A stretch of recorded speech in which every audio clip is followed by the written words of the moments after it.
You should be hearing the sirens real soon. No sirens, please, right? No. This is a medical emergency. I don't have control over that. This is definitely a medical emergency for her. We need to get there as fast as possible. This is one of Demi Lovato's assistants calling 911 as the pop star collapses at her $8 million home in Hollywood Hills.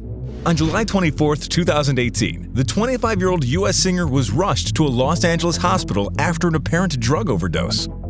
2 years later, she would call it her miracle day. "I'm so blessed to have one. It represents how the doctors at Cedars-Sinai saved my life. How my life has become something beyond my wildest dreams," she would say on her Instagram, looking back at the incident that nearly cost her life. Wow, it looks like those guys really worked miracles. In a trailer to the YouTube documentary series Dancing with the Devil, which is expected to be released on March 23rd, Lovato reveals the details of the episode for the first time. According to Demi, doctors said that death was practically on her doorstep. I had 3 strokes. I had a heart attack. My doctors said that I had 5 to 10 more minutes. Lovato said she was still living with the overdose effects, including brain damage and blind spots in her vision, preventing her from driving. Just a couple of months prior to the nearly fatal relapse, the former child star marked 6 years of sobriety. She celebrated the milestone during the Tell Me You Love Me tour with DJ Khaled. But how come her family and friends didn't see this coming? Was this battle too tough for the young and famous to handle on her own? Or was it that eating disorder and daddy issues backfired? Anytime that you suppress a part of yourself, it's gonna overflow. Well, while everyone seems to be second-guessing now, Rumour Juice investigates Demi Lovato's real story to sift out the truth. Stay tuned and subscribe to our channel to learn more. I decided to open up so much just because my fans, they know so much about me, but I wanted them to see who I am today. And I've talked a lot about my struggles, the things that I've been through, but I'm a different person today, and I wanted them to get to see that. Lovato has been open about her struggles with mental health problems and addiction throughout her career. In her first documentary, Stay Strong, released in 2012, she spoke of her daily battle with eating disorders, about self-harm, mental issues, and addiction. Demi felt like she was on edge with no one there to give her a helping hand. At some point, she lost control and was out of line, punching her backup dancer in the face. This happened during her tour with the Jonas Brothers, which she abruptly canceled after the incident. The pop star was admitted to rehab, where she went through treatment, putting her career on a hiatus. 5 years later, in a new documentary on her life and career, Demi Lovato, Simply Complicated, she confessed to being dishonest about the outcome of her initial treatment, and also revealed that she was under the influence of cocaine while being interviewed about her sobriety for the film. Because the last time I did an interview this long, I was on cocaine. It was called Staying Strong. It takes guts to make such a statement, but Demi has never been shy when it came to sharing her personal struggles. And while we can't really tell if she was on drugs during any of her interviews, what we know for a fact is that the story of the pop star's addiction goes back to her childhood. Her first time doing coke was at the age of 17. She was working on the Disney Channel at that time. Demi's friends introduced her to it. The teen star was scared, remembering mother's words that her heart could just explode if she did it. But she tried the drug anyway, and loved it. Demi was hooked on Adderall, commonly used for attention deficit hyperactivity disorder, by the time she was 18, and pretty soon she had inpatient treatment related to drug use for the first time. When the singer was 19, she tried to go sober. She was not even of legal age then. But as we know, it didn't work, and Demi had to go through the same circles of hell over and over again. In numerous interviews, Lovato also spoke about a complicated relationship with her late father, Patrick Lovato, who suffered from addiction. My dad was an addict and an alcoholic. And I guess I always searched for what he found in drugs and alcohol because it fulfilled him and he chose that over a family. There were reported instances of physical abuse in the family. In her memoir, Falling with Wings, A Mother's Story, Lovato's mother, Diana de la Garza, shared details of domestic violence episodes that drove her to divorce Demi's father. Diana had been sure she could change the man and fought for his well-being till the very last moment, but his addiction prevailed. Well, no surprise, Demi got into the downward spiral of addiction. Situations when you become a witness to something like that rarely leave no scars. Lovato once revealed they were estranged with her dad, whom she referred to as her birth father. Last time I talked to him was 2 years ago, she said, adding that she had to cut off all connection with him because it was hurting her too much. By the time he passed away, their relationship seemed to have improved. Lovato wrote on Twitter, "There's an overwhelming sense of peace knowing my dad is no longer battling his demons anymore, and that makes me so happy."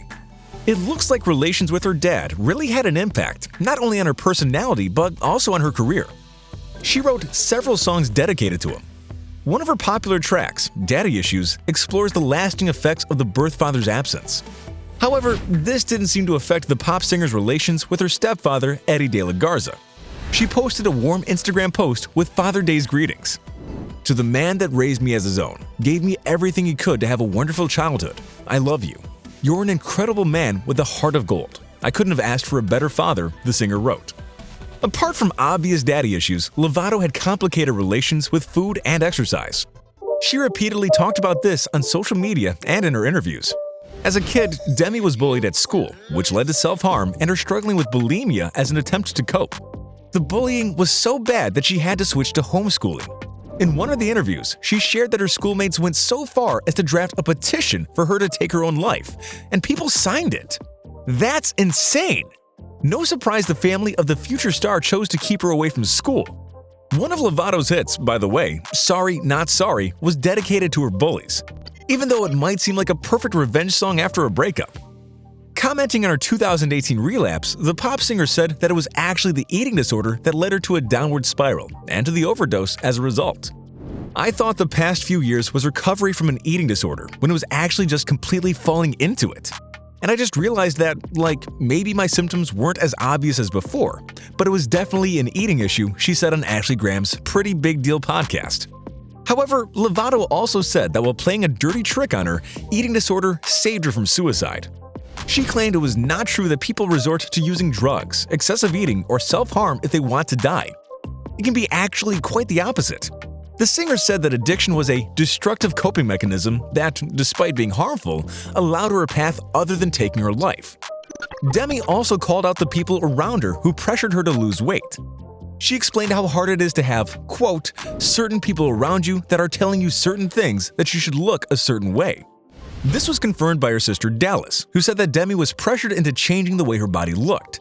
It was hammered into her head. You have to be this icon. The star was sick and tired of running herself into the ground with workouts and extreme dieting. Well, no surprise, Lovato practically lived in the gym.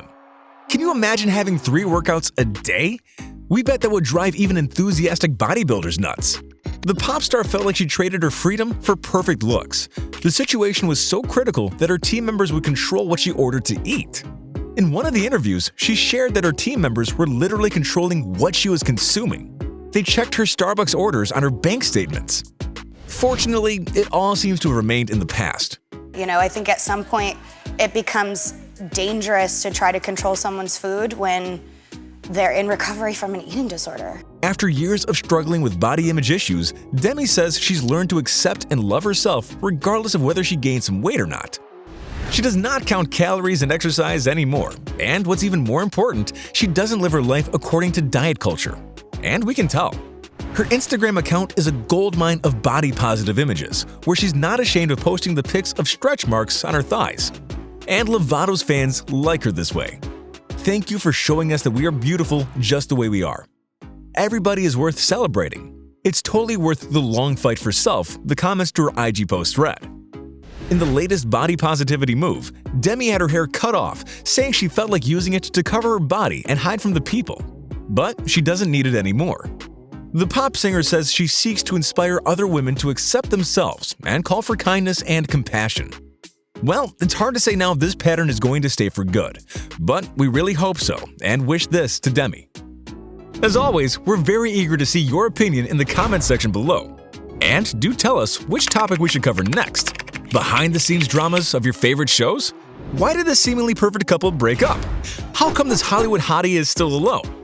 Who holds the title of the most fan-friendly celebrity? Make your voice heard, and we at Rumour Juice will make sure that you never get bored. Subscribe to our channel, and don't forget to tell your friends how cool we are.